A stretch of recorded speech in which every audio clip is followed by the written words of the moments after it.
तो दोस्तों आज मैं एक्सप्लेन करने वाला हूँ स्टीफन किंग की 1975 की एक हॉरर नोवेल के ऊपर बेस्ड हॉरर मूवी को, जिसका नाम है सेलेम्स लॉट। ये मूवी अभी हाल ही में ही रिलीज हुई है, जो कि एक काइंड ऑफ रिफ्रेश्ड लुक है इस हॉरर नोवेल का।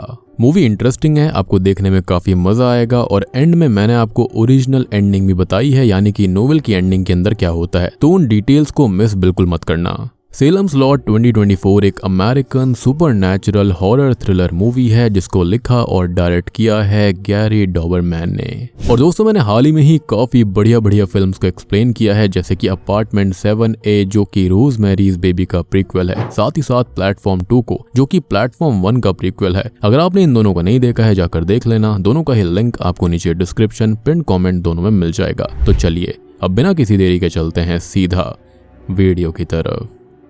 तो मूवी की शुरुआत होती है जेरूसलम्स लॉट नाम के एक टाउन को दिखाते हुए, जहां पर हम एक बिजनेसमैन रिचर्ड स्ट्रेकर को देखते हैं। स्ट्रेकर ने एक न्यू एंटीक चीजों वाली शॉप यहां ओपन करी थी। वो अभी इस टाउन के अंदर मूव इन हुआ है। वो लंदन से आया था और उसकी हेल्प करी थी मिस्टर स्नो ने। और यहाँ पर स्ट्रेकर उससे ये कहता है कि वो उसकी एक और हेल्प कर दे। वो बताता है कि उसका एक क्रेट यानी कि एक बड़ा सा बक्सा 6 बजे आएगा और वो उसे उसके नए घर पर रखवा दे, जो कि उसने यहाँ पर आकर खरीदा है। क्रेट थोड़ा सा भारी है, उसके अंदर जो चीज है वो काफी पुरानी है और इसलिए उसे ठीक से उसे रखवाना होगा।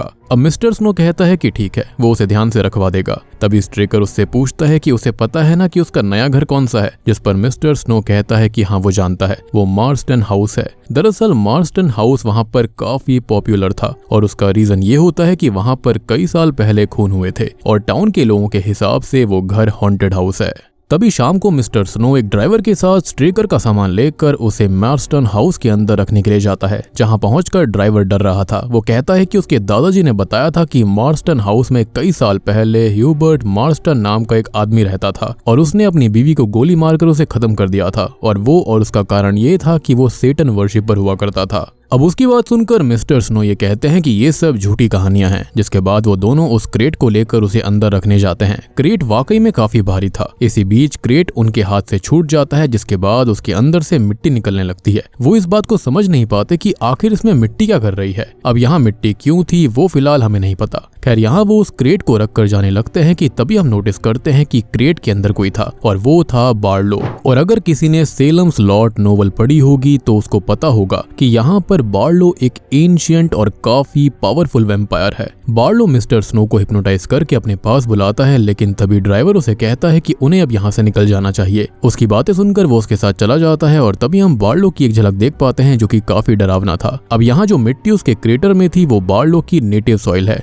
यानी कि जहाँ पर वो पैदा हुआ था, जहाँ पर उसे दफनाया गया, वो मिट्टी वहाँ की थी। क्योंकि वैम्पायर्स को अपनी नेटिव सॉइल अपने पास रखनी पड़ती है ताकि वो दिन के समय सनलाइट से बचे रहें, अदरवाइज वो जलकर राख हो जाएंगे। तभी सीन चेंज होता है और हम बेन मेयर्स नाम के एक बुक राइटर को देखते हैं। बेन जेरूसलम्स लॉट आया हुआ था। दरअसल इसी टाउन में बेन ने अपना बचपन भी गुजारा था। वो अपनी कार में बैठे हुए मार्स्टन हाउस को देख रहा होता है। तब वहाँ पर ऑफिसर आकर उससे पूछता है कि उसे कुछ परेशानी है क्या। तब बेन उसे ये बताता है कि असल में वो एक राइटर है और यहाँ पर इस टाउन में वो कई सालों के बाद आया है और यहाँ वो अपनी नई किताब की इंस्पिरेशन के लिए आया है। साथ ही साथ उसका जो बचपन था वो भी मार्स्टन हाउस में ही बीता था। उसकी बात सुनकर ऑफिसर कहता है कि ठीक है, लेकिन यहाँ पर वो कुछ गड़बड़ ना करे। अगर वो गड़बड़ करेगा तो उसे काम करना पड़ेगा और काम करना उसे बिल्कुल पसंद नहीं है। अब उस ऑफिसर का रवैया देखकर हम ये समझ पाते हैं कि वो एक नंबर का करप्ट ऑफिसर है। खैर अब बेन वहां से निकलकर सीधा जाता है रियल एस्टेट के ऑफिस में ताकि वो रहने के लिए जगह रेंट पर ले पाए। वहां पर उसे सूजन नाम की एक एजेंट मिलती है, जो कि उसकी ही किताब को पढ़ रही थी और वो बेन की काफी बड़ी फैन भी थी। यहाँ बेन को सूजन देखकर पहचान नहीं पाती। वो कहती है कि उसका चेहरा जाना पहचाना लग रहा है, जिस पर बेन उसे ये कहता है कि ये सब छोड़ो, ये बताओ कि किताब कैसी है। जिस पर सूजन कहती है कि किताब काफी शानदार है और इसे देखकर ऐसा लगता है कि ये कभी खत्म ही ना हो। खैर बेन उससे कहता है कि वो उसे कोई रेंट के लिए जगह बताए, जिसके बीच में वहां पर लैरी नाम का व्यक्ति आता है, जो कि सूजन का बॉस था। वो बेन से मिलता है और बेन उससे पूछता है कि क्या कोई मार्स्टन हाउस के अंदर रहता है, क्योंकि उसने आते वक्त उसके अंदर किसी को देखा था। जिस पर लैरी कहता है कि वो घर एक आदमी ने खरीद लिया है। बेन पूछता है कि किसने, जिस पर वो स्ट्रेकर की दुकान की तरफ इशारा करता है, जो कि उसके ऑफिस के ठीक सामने थी। सूजन उससे पूछती है कि वो मार्स्टन हाउस के बारे में क्यों पूछ रहा है, जिस पर वो बताता है कि उसका बचपन वहीं बीता था। तब सूजन कहती है कि तभी उसका चेहरा जाना पहचाना लग रहा था। इसी बीच लैरी उससे उसका नाम पूछता है, जिस पर वो बताता है बेन मेयर्स। और ये सुनकर अब जाकर सूजन को पता चलता है कि ये तो वही राइटर है जिसकी वो किताब पढ़ रही है। और ये सुनकर वो बहुत खुश हो जाती है और वो उसे ईवा मिलर के यहाँ पर अपार्टमेंट रेंट पर दिलवाती है ताकि बेन को कोई दिक्कत ना आए। जिसके बाद हम एक एलिमेंट्री स्कूल के दोस्तों को देखते हैं, जिसमें मार्क, रैल्फ का बड़ा भाई डैनी होते हैं। उनकी बातों के बीच वहां पर रिची नाम का एक बुली बच्चा भी आता है, जो कि मार्क को जोर से पंच करके उसे गिरा देता है। लेकिन मार्क उठकर उसे नीचे गिराता है, उसका हाथ मोड़ देता है, लेकिन उन पर कोई टीचर ध्यान नहीं दे रहा था। बट तभी मैट नाम का एक टीचर उनके पास आकर उन्हें छुड़वाता है और कहता है कि लड़ाई करना बुरी बात है, उनको काफी समझाता है। अब वो तीनों अपने अपने घर जाने लगते हैं कि तभी स्ट्रेकर उन बच्चों को देखने लगता है। सीन चेंज होता है, जहाँ पर हम बेन को देख पाते हैं, जो कि अब मार्स्टन हाउस के बारे में एक लाइब्रेरी के अंदर बैठकर रिसर्च कर रहा था। इसी बीच वहाँ पर सूजन अपनी मॉम एन के साथ आती है और वहाँ की लाइब्रेरियन मेबल उसकी दोस्त थी। यहाँ पर उनको पता चलता है कि वहाँ बेन भी बैठा हुआ है। बेन को देखकर मेबल बताती है कि बेन जब छोटा था तब उसके माता पिता की एक कार एक्सीडेंट में मृत्यु हो गई थी। खैर जाते जाते सूजन बेन की तरफ देखकर बोलकर जाती है कि आज वो कहीं ड्राइव पर जाएगी। उसका इशारा बेन समझ जाता है कि वो उसके साथ जाना चाहती है। शाम को हम डैनी और रैल्फ को देखते हैं, जो कि रास्ते पर जा रहे थे। तभी उनके सामने स्ट्रेकर की कार आकर रुकती है और स्ट्रेकर उनसे ये पूछता है कि क्या उनको लिफ्ट चाहिए, लेकिन उनकी मॉम ने उनको सिखाया था कि उन्हें अनजान लोगों से लिफ्ट नहीं लेनी चाहिए और वो वहाँ से पैदल ही आगे जाने लगते हैं। लेकिन आगे जाते हुए चुपके से स्ट्रेकर रैल्फ को पकड़ कर ले जाता है और डैनी समझ नहीं पाता कि आखिर रैल्फ कहाँ गायब हो गया। इधर सूजन और बेन साथ में थे, जहाँ पर वो आपस में बातें करते हैं। अब वो सूजन को सेम चीज बताता है अपने पेरेंट्स के बारे में कि जब वो छोटा था तो उसके माता पिता कार एक्सीडेंट में खत्म हो गए थे और यही कारण था उसका यहाँ से जाने का। तभी सूजन बताती है कि वो बॉस्टन में थी, लेकिन वो अपने डैड की हेल्प करने यहाँ पर आई थी। लेकिन 2 साल पहले ही उसके पिता खत्म हो गए थे, जिसके चलते वो वापस बॉस्टन जाना चाहती थी, बट अपनी मॉम को छोड़कर वो वापस नहीं जा सकती। दूसरी तरफ स्ट्रेकर रैल्फ को लेकर अपने घर मार्स्टन हाउस में आता है, जहाँ पर वो बार्लो को बुलाता है और बार्लो यानी कि वही भयानक वैम्पायर वहाँ आता है और वो रैल्फ का खून पी जाता है। अब अगले दिन हम एक पेस्टर को देखते हैं जिसका नाम कैलाहन था। कैलाहन अभी अभी जेल से आजाद हुआ था। वहां पर आकर कांस्टेबल उसे रिहाई देता है, जहां वो बताता है कि अभी टाउन के अंदर एक बच्चा गायब हुआ है। कैलाहन पूछता है कि उसने उसके लिए क्या एक्शन लिया, जिस पर वो बताता है कि उसने एक सर्च टीम उसके पीछे लगा दी है और वो इसमें क्या ही करेगा, उसका तो वैसे भी रिटायरमेंट होने वाला था। खैर इधर हम टाउन के कुछ लोगों को देख पाते हैं जो कि रैल्फ को ढूंढने के लिए गए थे और इसमें से एक बेन भी होता है। खैर रैल्फ का कुछ भी पता नहीं चल पाया। अब यहाँ पर बेन मैट से मिलता है, जो कि रैल्फ के ही स्कूल में टीचर था, जिसने उन्हें लड़ने से मना किया था। यहाँ पर सूजन, बेन और मैट साथ में बैठकर इस बारे में डिस्कशन करते हैं और यहाँ पर जो वो कांस्टेबल था उसका नाम पर्किंस होता है और वो इस सर्च ऑपरेशन को रोकने की बात कर रहा था, क्योंकि पुलिस का यहाँ पर कोई सपोर्ट नहीं था। खैर अब रात में बेन सूजन को छोड़ने उसके घर पर जाता है, जहाँ पर सूजन की मॉम उन्हें देख रही थी। सूजन बताती है कि शायद उसकी मॉम को उनका साथ रहना पसंद नहीं आया। अब दूसरी तरफ हम डैनी को देखते हैं, जो कि अपने भाई रैल्फ को याद कर रहा था कि तभी उसे नीचे कुछ आवाज आती है, जहाँ पर उसे लगता है कि शायद से वो रैल्फ होगा, वो वापस आ गया होगा, इसलिए वो नीचे जाता है। वहाँ पर उसे रैल्फ का वो म्यूजिक इंस्ट्रूमेंट मिलता है जिसे वो अक्सर बजाया करता था, लेकिन तभी उस पर कोई हमला कर देता है, जिसके बाद उसे हॉस्पिटल ले जाया जाता है, जहाँ पर डैनी का चेकअप होता है। उनको पता चलता है कि रैल्फ के अंदर खून की कमी हो गई थी और ये चीज पेनिशियस एनीमिया की वजह से हुई थी, जो कि विटामिन B12 की कमी से होता है, जिसके अंदर रेड ब्लड सेल्स बनना ही बंद हो जाते हैं। लेकिन इनको नहीं पता था, बट हम जानते हैं कि उसे वैम्पायर नहीं काटा है। अब रात में डैनी की आंख खुलती है, जहाँ पर उसे प्यास लग रही थी, जिस पर उसकी माँ नर्स से पानी लाने के लिए कहती है। अब उसकी माँ जब उसे चेक करती है तो वो नोटिस करती है कि डैनी को जो खून प्लास्टिक बैग से चढ़ाया जा रहा था वो उससे डायरेक्टली खून पी रहा है। ये देखकर उसकी मॉम चिल्लाने लगती है और डैनी वहीं बिस्तर पर गिर पड़ता है और जब डॉक्टर उसे चेक करते हैं तो उसे मृत घोषित कर दिया जाता है। अब अगले दिन उसका फ्यूनरल था, जहाँ पर फादर एक माइक नाम के लड़के को उसकी बॉडी को बैरी करने की जॉब देते हैं। फ्यूनरल के बाद रात में माइक डैनी के कॉफिन को बैरी करने लगता है कि तभी उसके अंदर से डैनी नॉक करता है। ये देखकर और सुनकर तो माइक घबरा जाता है और कॉफिन को खोलता है, लेकिन वहाँ पर डैनी वैसा ही था, यानी कि मृत हालत में। खैर अब वो इसके चलते वहां से बाहर निकलता है कि इसी बीच डैनी कॉफिन से बाहर आ जाता है और एकदम माइक पर हमला कर देता है। अब इधर हम मैट को देख पाते हैं, जो कि एक बार में था, जहां पर उसे माइक दिखाई देता है। वो माइक के पास आकर उससे पूछता है कि उसे हुआ क्या है। तब माइक कहता है कि उसकी तबीयत खराब है। अब माइक से मैट पूछता है कि कब से उसकी तबीयत खराब है, जिस पर वो बताता है कि जब से वो फ्यूनरल कर आया है तब से। मैट पूछता है कि उसने किसका फ्यूनरल किया था, लेकिन माइक को कुछ याद नहीं होता और माइक की हालत देखकर वो उसे अपने घर पर लेकर आ जाता है। वो उसके गले पर बाइट मार्क्स के निशान को देखता है, जिसे देखकर उसे पता चलता है कि उसकी तबीयत क्यों खराब है। इसलिए वो बेन को लेने उसके अपार्टमेंट जाता है, जहाँ पर उसके रूम में मिसेस मिलर आकर उसे ये बताती है कि कोई नीचे उसका इंतजार कर रहा है। यहाँ पर हम देखते हैं कि सूजन भी बेन के साथ होती है और इन दोनों में ही दोस्ती से बढ़कर बहुत कुछ हो चुका था। जिसके बाद वो लोग मैट से मिलते हैं और वो उन्हें उनके साथ एक क्रॉस लेकर चलने के लिए कहता है और वो ऐसा ही करते हैं। वो उन्हें अपने घर लेकर जाता है और वो उनको इनडायरेक्टली बताता है कि माइक बीमार है और वो वैम्पायर बन चुका है। वो उसकी बात पर विश्वास नहीं करते, इसलिए मैट उन्हें ऊपर जाकर माइक को दिखाता है जो कि बेड पर था। मैट उसकी बॉडी चेक करता है जो कि ठंडी पड़ चुकी थी, लेकिन बेन के चेक करने पर माइक के गले पर कोई भी बाइट मार्क्स नहीं थे। तब मैट ये बताता है कि ऐसा होने के बाद जब इंसान वैम्पायर बन जाता है तो निशान अपने आप ही हील हो जाते हैं और वैम्पायर बनने में इंसान को कुछ मिनट से लेकर कुछ दिन लग जाते हैं। अब ये सब बताकर थोड़ी ही देर के बाद में वहां पर पर्किंस और डॉक्टर कोडी आ जाती हैं, जहां पर चेक करने पर उनको पता चलता है कि वो तो खत्म हो चुका है और वो भी ऐसे ही खत्म हुआ जैसे कि डैनी खत्म हुआ था, यानी कि खून की कमी से, B12 की कमी से। तभी मैट डैनी का जिक्र करता है और तब पर्किंस कहता है कि क्या इनकी मौत के बीच में कोई कनेक्शन है। दूसरी तरफ हम देखते हैं मार्क को, जिसकी विंडो से उसे एक आवाज आती है।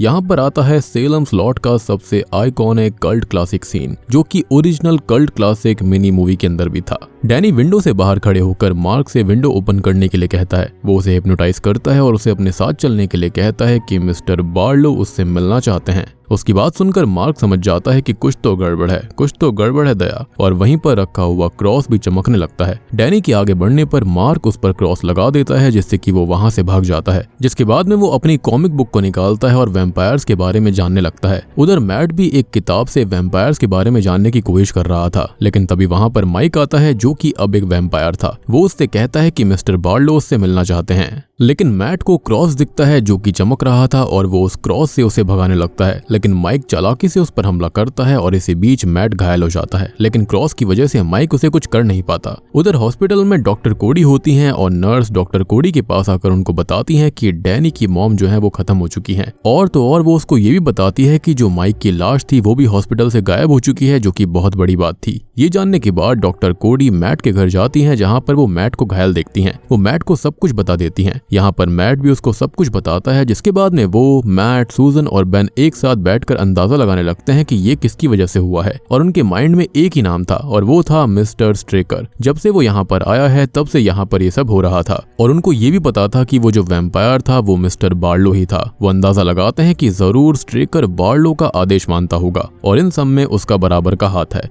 और इस चीज का हमको अंदाजा पहले ही लग चुका था, क्योंकि मिस्टर बार्लो के ही कहने पर उसने रैल्फ को अगवा कर लिया था। और सबसे बड़ी बात, जो डैनी का भाई रैल्फ था वो असल में एक सैक्रिफाइस था बार्लो के अराइविंग के लिए, और जो माइक के साथ हुआ वो शायद डैनी के वैम्पायर ने किया होगा, क्योंकि उसकी मौत भी वैसे ही हुई थी, तो शायद से वो भी वैम्पायर बन गया। अब यहाँ उन लोगों को चेक करने के लिए डैनी की कब्र को खोदना होगा। एक और इंटरेस्टिंग चीज की आई बिलीव कि डैनी पर हमला किसी और ने नहीं बल्कि रैल्फ ने ही किया था, जो कि वैम्पायर बन चुका था। एनीवेज, अब यहाँ पर उन लोगों को चेक करने के लिए डैनी की कब्र को खोदना पड़ेगा, लेकिन ये सब करने से डॉक्टर कोडी मना कर देती है और वो बताती है कि डैनी की जो माँ की लाश मिली थी वो भी ऐसे ही खत्म हुई थी, यानी कि खून की कमी होने की वजह से, और अगर ये वैम्पायर वाली बात सही है तो वो भी वैम्पायर जरूर बनेगी। अब कंफर्म करने के लिए डॉक्टर कोडी, सूजन और बेन वहां जाते हैं, यानी कि हॉस्पिटल के मॉर्ग रूम में, जहां पर डैनी की मॉम की लाश पड़ी हुई थी और अभी वो बिल्कुल डेड होती है। वो उसके वैम्पायर बनने का इंतजार करते हैं और तब सूजन कहती है कि अगर वो सच में वैम्पायर बन गई तो वो उसका सामना कैसे करेंगे। उसके कहने की ही देरी थी कि तभी वो वैम्पायर में तब्दील हो जाती है, जिसके बाद वो लोग दो छोटी लकड़ी का क्रॉस बनाते हैं और वो क्रॉस बनाकर उसे चिपका देते हैं, लेकिन कुछ भी नहीं होता। लेकिन तभी वो प्रार्थना करते हैं, जिसकी शक्ति की वजह से वो क्रॉस चमकने लगता है और वो लोग उस पर काबू पा लेते हैं। लेकिन तभी वो क्रॉस टूट जाता है, जिसके बाद वो कोडी पर हमला कर देती है। इतने में ही बेन उस क्रॉस को चिपका देता है, लेकिन तब तक वो उसको काट लेती है, यानी कि डॉक्टर कोडी को भी काट लिया गया था। लेकिन स्टिल वो डैनी की मॉम को क्रॉस से भगा देते हैं और डॉक्टर कोडी जल्दी से रेबीज डोज लाने के लिए कहती है और वो ऐसा ही करते हैं। रेबीज की दवाई लगाने के बाद वो चेक करते हैं कि कोडी वैम्पायर नहीं बनेगी, जिससे कि कोडी खुश होती है, यानी कि वैम्पायर के काटने के बाद अगर उसका जल्दी से जल्दी कुछ ट्रीटमेंट करा जाए तो वो लोग वैम्पायर में तब्दील नहीं होंगे।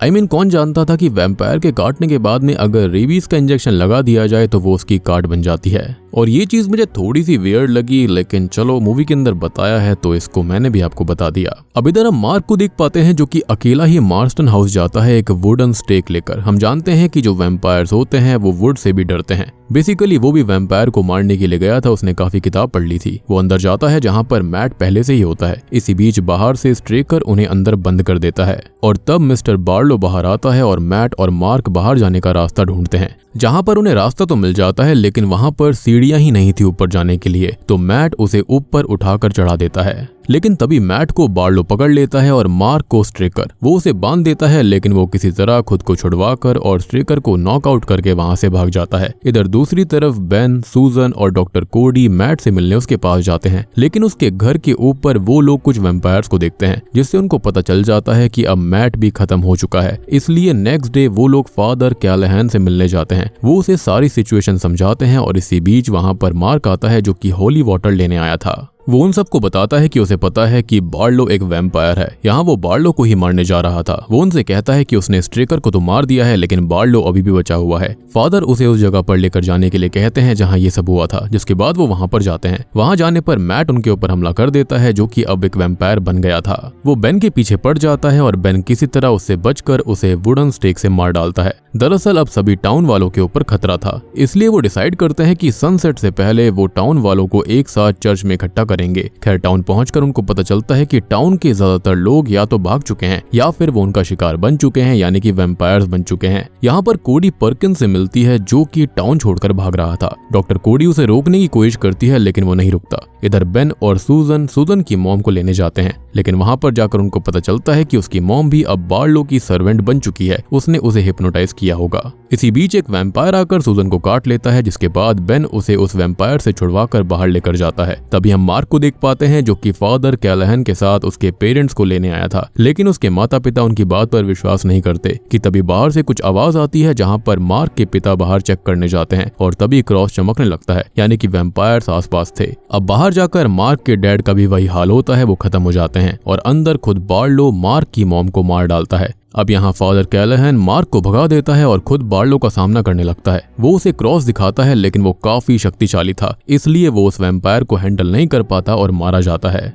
ऑब्वियस सी बात है, यहाँ पर जो बार्लो है वो मास्टर वैम्पायर है, वो इतनी आसानी से मर नहीं सकता। दूसरी तरफ मार्क अपने ट्री हाउस में चढ़ जाता है, जहाँ पर ढेर सारे वैम्पायर्स उसको घेर लेते हैं। दूसरी तरफ बेन सूजन को जल्दी लेकर चर्च में जाता है ताकि वो डॉक्टर कोडी के जरिए उसको रेबीज वाला इंजेक्शन दिलवा पाए, लेकिन तब तक देर हो चुकी थी। ये काम इंस्टेंटली करना था। सूजन अब वैम्पायर में तब्दील हो गई थी। यही बात डॉक्टर कोडी भी उसे कहती है, लेकिन वो नहीं मानता कि तभी वो वैम्पायर बनकर बाहर भाग जाती है। बेन भी उसका पीछा करता है, लेकिन उसे ढेर सारे वैम्पायर घेर लेते हैं। इससे हमको पता चलता है कि टाउन के सारे लोग ही वैम्पायर बन चुके थे। बार्लो ने अपनी आर्मी बना ली थी। अब वो बेन के पीछे आने लगते हैं तो वो भागकर चर्च में जाने लगता है और इसी बीच रास्ते में वो एक वैम्पायर को भी वुडन स्टेक से मार डालता है, जिसके बाद वो चर्च के अंदर जाता है, जहाँ पर वो डॉक्टर कोडी को बताता है कि सूजन की मॉम अब बार्लो की नई सर्वेंट है। खैर सुबह होने पर वो फादर को ढूंढने मार्क के घर जाते हैं, लेकिन वो तो खत्म हो चुके थे। अब उनको मार्क का एक नोट मिलता है जिसके अंदर लिखा हुआ था कि वो अब बार्लो को मारने जा रहा है। तभी हम मार्क को देखते हैं जो कि स्ट्रेकर की शॉप में बार्लो को ढूंढने गया था और वहां उसे डैनी मिलता है। वो उस पर हमला करता है, लेकिन वो उसके दिल में लकड़ी वाला भाला घुसा देता है, जिसके बाद वो बार्लो को ढूंढने आगे बढ़ता है। तब उसके सामने कार से डॉक्टर कोडी और बेन आते हैं। यहाँ पर वो मार्क से पूछते हैं कि क्या उसे बार्लो मिला। तब वो कहता है कि उसे बस एक ही वैम्पायर मिला था और बाकी सारे छुप गए होंगे। यहाँ बेन कहता है कि उन्हें इस टाउन से निकल जाना चाहिए, लेकिन मार्क अपने माता पिता की मौत का बदला लेना चाहता था। वो ऐसे नहीं भाग सकता था। उसकी बातें सुनकर बेन भी उसका साथ देने के लिए रेडी था,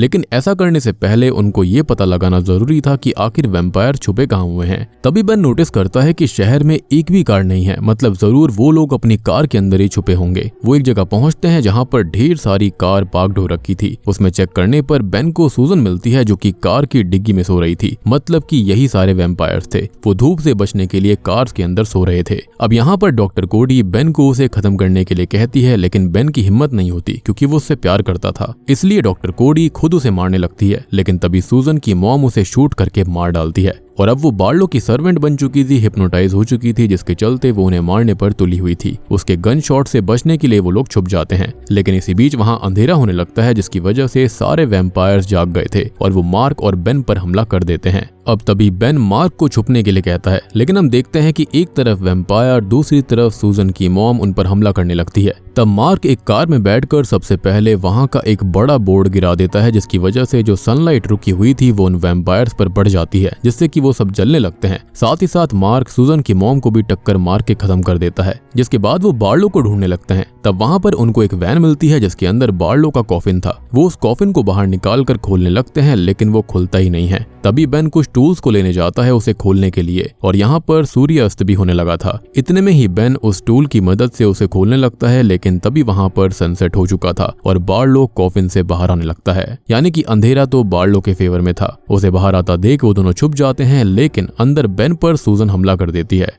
दूसरी तरफ बाहर बार्लो मार्क के पीछे पड़ चुका था और किसी तरह सूजन से बचकर वो उसके दिल में वुडन स्टेक को घुसा देता है। अब इधर मार्क एक जगह पर फंस जाता है जहां पर बार्लो उसे मारने ही वाला था कि तभी बेन पीछे से उसके मुंह में एक वुडन स्टेक घुसा देता है, जिसके बाद वो उसके दिल के अंदर भी वुडन स्टेक को घुसा देता है और फाइनली बार्लो खत्म हो जाता है। जिसके बाद में दोनों बेन और मार्क टूटे दिलों के साथ में उस टाउन से बाहर निकल जाते हैं, क्योंकि वहां पर अब रहने का कोई मतलब नहीं रह गया था।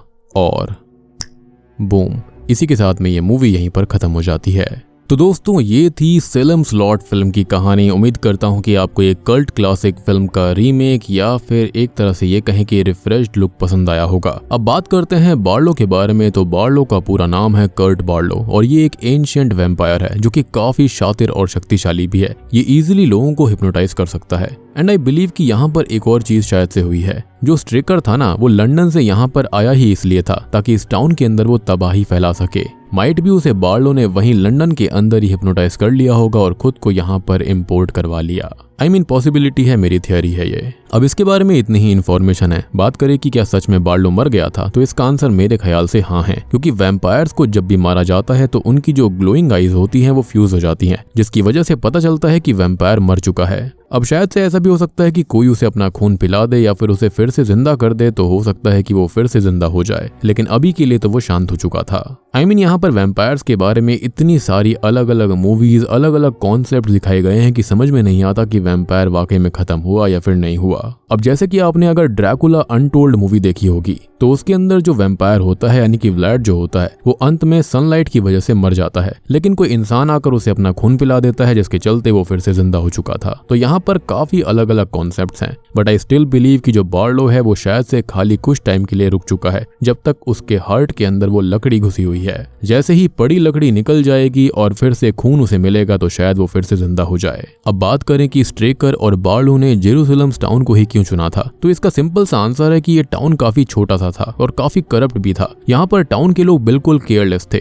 जैसा कि हमने देखा कि टाउन के कुछ ही लोग थे जो कि ध्यान दिया करते थे। यहाँ पर जो पर्किंस था वो एक नंबर का करप्ट ऑफिसर था। ऐसे में इस टाउन पर टेक ओवर करना बार्लो के लिए काफी आसान था, जहाँ पर कोई भी लॉ ऑर्डर कुछ नहीं था, यानी कि उसको रोकने वाला कोई था ही नहीं। और बात करें कि आखिर में बेन और मार्क क्यों इस टाउन को छोड़कर चले गए थे, तो इसका सिंपल सा आंसर है कि यहाँ पर अब कुछ बचा ही नहीं था। वो टाउन पूरा का पूरा खत्म था, तो यहाँ पर रहकर वो करते भी क्या, जिसके चलते वो फाइनली यहाँ से निकल गए। दोनों का ही दिल टूट चुका था। एक के माँ बाप नहीं रहे और एक का प्यार नहीं रहा। एंड आई बिलीव कि अब शायद से बेन को अपनी जिंदगी के लिए, अपने नए नोवेल के लिए काफी सारा अच्छा कॉन्सेप्ट मिल चुका है, वो भी रियल स्टोरी बेस्ड हो चुका है। और हाँ, एक और इंटरेस्टिंग डिटेल, जो नोवेल है या फिर जो ओरिजिनल कहानी है, उसके अकॉर्डिंग ये दोनों जो होते हैं वो 1 साल बाद वापस आते हैं। उनको पता था कि यहाँ पर वो मरा नहीं है, यानी कि बार्लो खत्म नहीं हुआ था पूरी तरह से। उनको पता था कि कई सारे वैम्पायर्स अलग अलग जगहों पर छुपे हुए थे। तो यहाँ पर जो बेन होता है वो आकर वहाँ जंगलों के अंदर आग को शुरू कर देता है ताकि वो पूरे टाउन को ही जला डाले। तो दोस्तों, उम्मीद करता हूँ कि आपको ये आइकॉनिक फिल्म पसंद आई होगी। पसंद आई है तो फिल्म को लाइक कर देना, वीडियो को लाइक कर देना। और अगर आपने अभी तक अपार्टमेंट 7A यानी कि रोजमेरीज बेबी के प्रीक्वल और यहाँ पर प्लेटफॉर्म 2 फिल्म को नहीं देखा है तो जाकर देख लेना। उनका लिंक आपको नीचे डिस्क्रिप्शन, पिन कमेंट दोनों मिल जाएगा। दोनों ही बेहतरीन मूवीज हैं